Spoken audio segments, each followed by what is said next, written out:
ప్రస్తుతం తెలంగాణ రాష్ట్ర వ్యాప్తంగా కూడా వడ్ల కొనుగోలు కేంద్రాలను ప్రారంభించింది ప్రభుత్వం. ఇప్పటికే రైతులు కోసి ఆరబెట్టినటువంటి ధాన్యాన్ని కొనుగోలు కేంద్రాలకు తీసుకొస్తున్నారు. ఈ క్రమంలో చాలా సందర్భాల్లో కూడా సన్న రకం వడ్లు, దొడ్డు రకం వడ్లను కొన్ని ప్రమాణాలకు అనుగుణంగా నిర్దేశిస్తారు అధికారులు. దాంతోపాటు తేమ శాతాన్ని కూడా అధికారులు లెక్కిస్తారు. కొన్ని పరికరాలు కొనుగోలు కేంద్రాల వద్ద ఏర్పాటు చేసింది ప్రభుత్వం. ఒకవైపు తేమ శాతాన్ని పరిగణలోకి తీసుకోవడానికి, మరోపక్క దొడ్డు వడ్ల, సన్న వడ్ల తెలుసుకునేందుకు కొన్ని పరికరాలని వడ్ల కొనుగోలు కేంద్రాలలో ఏర్పాటు చేసిన అధికారులు. అసలు ఆ పరికరాలు ఏంటిది, అవి ఎట్లా పనిచేస్తాయి, ఎట్లాంటి ప్రమాణాలతో రైతుల వద్ద నుంచి ధాన్యాన్ని సేకరిస్తారు అధికారులు, ఇవాల్టి గ్రౌండ్ రిపోర్ట్ తెలుసుకునే ప్రయత్నం చేద్దాం.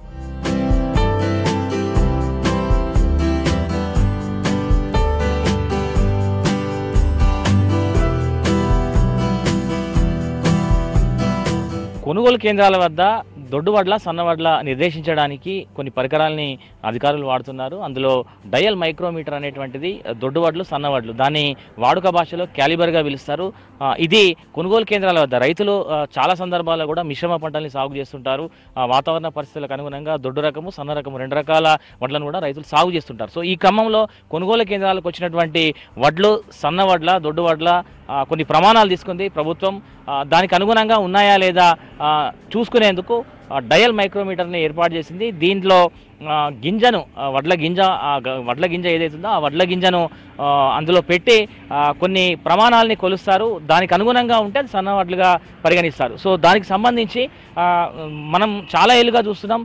గతంలో చేతిలో వడ్లను వేసుకొని ఇట్లా నూల్పేవారు, దాంతో అది దొడ్డు వడ్ల, సన్న వడ్ల అని గుర్తించేవారు. కానీ పరిస్థితులు మారినాయి, టెక్నాలజీ పెరిగింది. ఈ క్రమంలో డయల్ మైక్రోమీటర్ను తీసుకొచ్చింది ప్రభుత్వం. దాంట్లో ఇప్పుడు మనం చూస్తున్నటువంటి వడ్ల గింజ ఏదైతుందో దీన్ని కొంత ఇట్లా పైన ఉన్నటువంటి పొట్టును కొద్దిగా ఈ రకంగా నూర్పిడి చేయడం మూలంగా లూజ్ అవుతుంది. దాన్ని తీసి డయల్ మైక్రోమీటర్లు, మనం డయల్ మైక్రోమీటర్ చూస్తే ఇట్లా ఉంటుంది డయల్ మైక్రోమీటరు. దీన్ని క్యాలిబర్ అంటారు. దీంట్లో ఈ వడ్ల గింజని ఈ మిషన్లో పెట్టినప్పుడు పొడవులో 6 మిల్లీమీటర్ల లోపు, అట్లాగే అడ్డంలో 2 మిల్లీమీటర్ల లోపు ఉంటే సన్నవడ్లుగా పరిగణిస్తారు. ఈ ప్రమాణాలకు అనుగుణంగా ఉంటే సన్నవడ్ల కింద పరిగణించి కొనుగోలు చేస్తారు. సో దీనికి సంబంధించి అధికారులు ఉన్నారు, ఐకేబీకి సంబంధించినటువంటి సిబ్బంది ఉన్నారు, ఏపీఎం అంతా ఉన్నారు. మాట్లాడేటువంటి ఒక ప్రయత్నం చేద్దాం. ఎట్లా చూస్తారు, వీటి మెజర్మెంట్ ఎట్లా చేస్తారు, ఇది ఎట్లా పనిచేస్తుందో కూడా మనం తెలుసుకుందాం. ఇది కొంత రైతులకు అవగాహన కల్పించేటువంటి ఒక ఉద్దేశంతో ఈ మీటర్స్ ఎట్లా పనిచేస్తాయో మనం తెలుసుకునే ప్రయత్నం చేస్తున్నాము. చాలా మందికి అనుకుంటారు తేమ శాతం కానీ లేకపోతే సన్న వడ్ల, దొడ్డు వడ్ల తీసుకునేటువంటి కానీ చాలా సందర్భాల్లో కొనుగోలు కేంద్రాల వద్ద కొంత ఇబ్బందికర పరిస్థితులు ఉంటాయి. సో అసలు ఇవి ఎట్లా పనిచేస్తాయి, ఎట్లాంటి ప్రమాణాలు తీసుకుంటారు, అధికారులతో మాట్లాడి తెలుసుకునే ప్రయత్నం చేస్తాం. సార్, ఇది ఎట్లా పనిచేస్తుంది, ఇది మిషన్ ఎట్లా పనిచేస్తుంది? రైతులు తీసుకొచ్చినటువంటి వడ్లను పైన పొట్టు తీసేసి ఆ వడ్ల గింజ ఏదైతే ఉంటుందో వచ్చినటువంటి బయటకు వచ్చినటువంటి బియ్యం గింజను ఈ డయల్ మైక్రోమీటర్ క్యాలిబర్లో పెడతారు. పొడవులో పెట్టినప్పుడు మనకి ఇక్కడ రీడింగ్ అనిపిస్తుంది. మిషన్ ఆన్ అయినప్పుడు అన్ని జీరోస్ ఉంటాయి, న్యూమరికల్ ఫిగర్స్ అనేవి కూడా 0 ఉంటాయి. సో ఇట్లా పొడవులో పెట్టినప్పుడు మనం చూస్తున్నాం, అడ్డంలో పెట్టినప్పుడు 2 మిల్లీమీటర్ల లోపు ఉంటే సన్న బియ్యంగా, సన్నవడ్డుగా పరిగణిస్తారు. సో మనకి ఇక్కడ కనిపిస్తుంది, ఇందాక ఏపీఎం గారు గింజని అడ్డంలో పెట్టి మెజర్మెంట్ చేసారు. ఈ క్రమంలో మనకు 1.79 అంటే బిలో 2 మిల్లీమీటర్లు వచ్చింది. కాబట్టి ఇది సన్న బియ్యంగా పరిగణిస్తారు. ఇట్లా రైతులు తీసుకొచ్చినటువంటి వడ్లను అడ్డంలో, పొడవులో నాణ్యతా ప్రమాణాలని కొలుస్తారు. ఈ ప్రమాణాలకు అనుగుణంగా ఉంటే వాటిని సన్న వడ్లుగా పరిగణిస్తారు. మాట్లాడడం సార్, చెప్పండి, ఎట్లా రైతులు తీసుకొచ్చినట్టు వడ్లను ఎట్లా మీరు ఏ ప్రమాణాలతో సన్న బియ్యంగా, సన్న వడ్లుగా నిర్ధారిస్తున్నారు? అంటే రైతులు పండించిన ధాన్యం మనకి ఇప్పుడు అంటే ఈ నవిపేట మండలంలో తీసుకుంటే మనకు 95% సన్న రకం వరి ధాన్యం ఉంది. దీంట్లో 32 రకాలు ఉన్నాయి. అంటే ఇక్కడ మనకి ఎక్కువ వచ్చేసి సన్నం ధాన్యం వచ్చేసి గంగా కావేరి మేజర్ క్రాప్ ఉంది. సెకండ్ వచ్చేసి ఆర్ఎన్ఆర్ ఉంది ఈ మండల్లో. దీంట్లో ఏంటంటే మేము ఆ రైతులు తీసుకొచ్చిన ధాన్యాన్ని మనం ఇక్కడ మాయిచర్ వస్తుంది, మాయిచర్ మిషన్ ద్వారా మేము 17% తేమ ఏదైతే ధాన్యము 17 తేమ శాతం ఉంటుందో అట్టి ధాన్యాన్ని మనము దాన్ని బియ్యం గింజగా మార్చి దాన్ని మొదటగా ఏం చేస్తామంటే ఈ మైక్రో అబ్జర్వర్లో అడ్డంగా తీసుకుంటే ఏదైతే మనం అడ్డంగా ఇక్కడ నాణ్యత చూస్తున్నామో దాంట్లో బిలో 2% వస్తే అది సన్నధాన్యం కింద తీసుకుంటాం. దాన్ని అదే గింజని మళ్ళీ పొడవులో తీసుకుంటాం. పొడవులో తీసుకున్నప్పుడు కూడా అది 6 లోపు అంటే 6 లోపు వచ్చిందంటే దాన్ని సన్నాంగం కింద మనం తీసుకొని తూకం వేయడం జరుగుతుంది. అంటే ఇప్పుడు అలా అంటే మన ఖరీఫ్ సీజన్ నుంచి రాష్ట్ర ప్రభుత్వం ప్రతిష్టాత్మకంగా రైతులకి ఈ 500 బోనస్ ఇస్తున్నది కాబట్టి అందులో సన్న రకాలకే ఇస్తుంది కాబట్టి ఆ సన్న రకాల యొక్క ప్రమాణాలను తెలుసుకోవడానికి ఈ క్యాలిబర్ మిషన్ పెట్టారు కాబట్టి దీని ప్రకారం మనము ఈ నాణ్యతని చూసి రైతులకి ఇది సన్నధాన్యం అనేది మనం నిర్ధారించిన తర్వాతనే తూకం వేసి రైస్ మిల్కి పంపడం జరుగుతుంది. తేమను కొలిచేటువంటి మిషన్ ఇది. అంటే తేమ శాతం 17 వరకు ఉంటే 17 ఉంటే రైతుల వద్ద ధాన్యాన్ని కొనుగోలు చేస్తారు అధికారులు.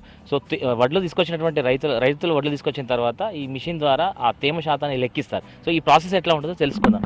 చెప్పండి, ఎట్లా ఉంటుంది? ఇది డిజిటల్ మాయిశ్చర్ మిషన్ అండి. మనము వడ్లు తీసుకొచ్చిన తర్వాత ఎండ పెడతారు కదా కుప్పలు, ఆ ఫీల్డ్ అక్కడికి వెళ్తాం. మనం వెళ్ళేసి 3 or 4 ప్లేసెస్లో పైన కాకుండా లోపల నుంచి తీసుకుంటాం వడ్లు అనేటివి. ఇందులో ఈ ప్లేస్లో వేసిన తర్వాత మనం చెక్ చేస్తాం. ఇక్కడ చూపిస్తుంది మనకి ఎంత మాయిశ్చర్ ఉంది ఏంది అనేది మనకి ఇక్కడ చూపిస్తుంది. సో ఇట్లా రైతులు తీసుకొచ్చినటువంటి వడ్లను కింది భాగం నుంచి తీస్తారు, ఎందుకంటే పైన ఎండ ఉంటుంది, కొంత తేమ సరిపోయేలాగా ఉంటుంది. సో ఇట్లా కింది నుంచి తీసుకొని ఇట్లా ఒక చోటు నుంచి కాకుండా ఇట్లా 4-5 ప్లేసుల నుంచి తీసుకొచ్చినటువంటి వడ్లను 4-5 ప్లేసుల నుంచి తీసుకుంటామన్నటువంటి విషయాన్ని చెప్తున్నారు. ఆ మిషన్ ద్వారా తీసుకొచ్చినటువంటి వడ్లను ఆ మిషన్లో వేయడం ద్వారా తేమ శాతం ఎంత ఉంది వాళ్ళు లెక్కిస్తామన్నటువంటి విషయాన్ని చెప్తున్నారు.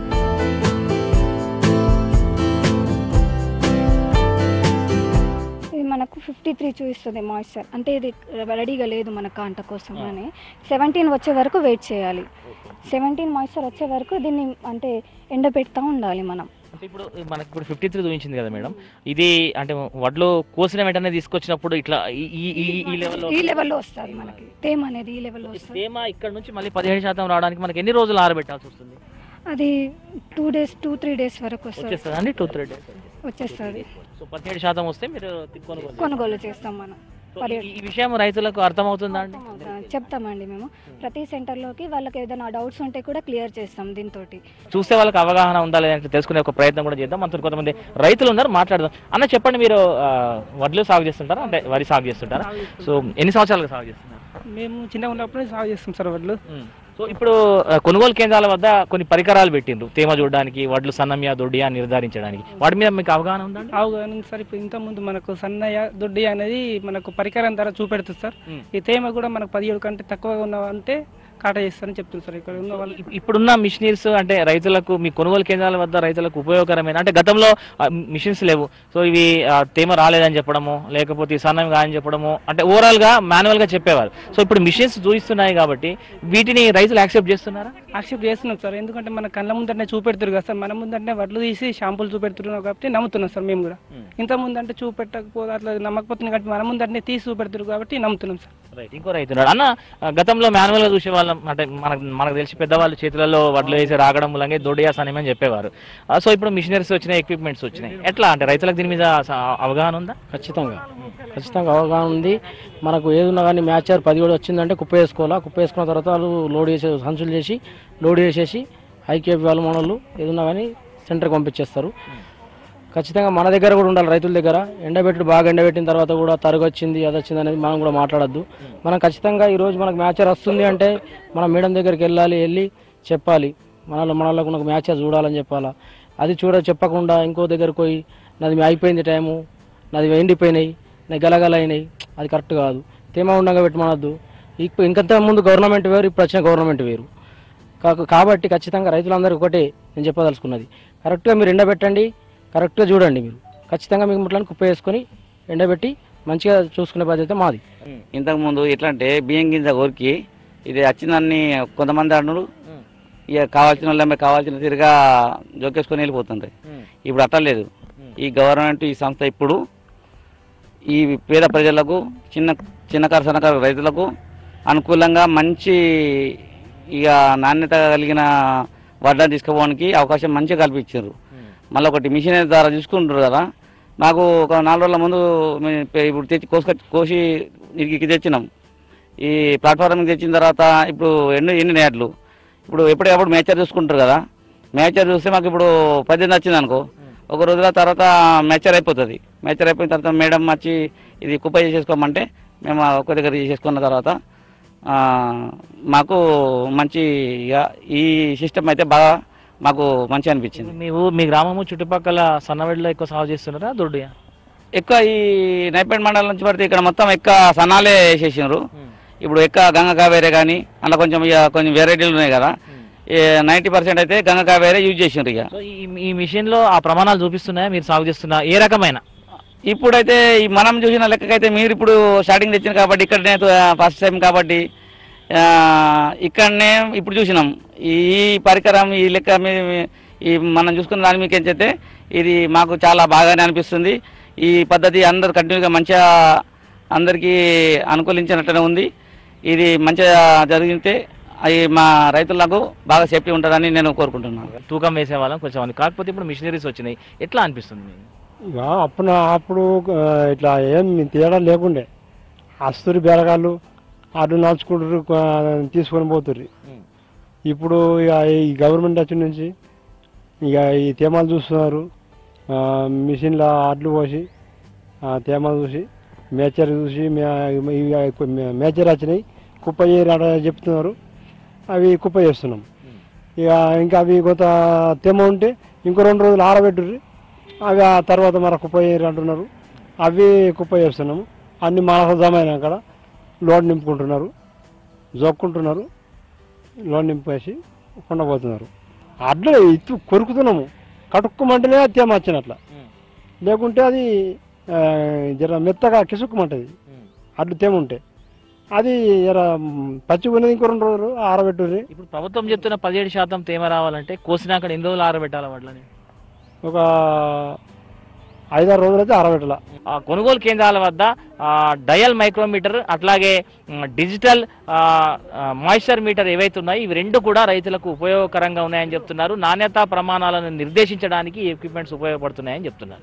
ఇది కొనుగోలు కేంద్రాల వద్ద ఎక్విప్మెంట్స్ పరికరాలకు సంబంధించి కొనుగోలు కేంద్రాలు ఉపయోగించినటువంటి పరికరాలకు సంబంధించినటువంటి గ్రౌండ్ రిపోర్ట్. కెమెరా పర్సన్ రాజేష్తో రజనీకాంత్, V6 న్యూస్, నిజామాబాద్ జిల్లా నుంచి.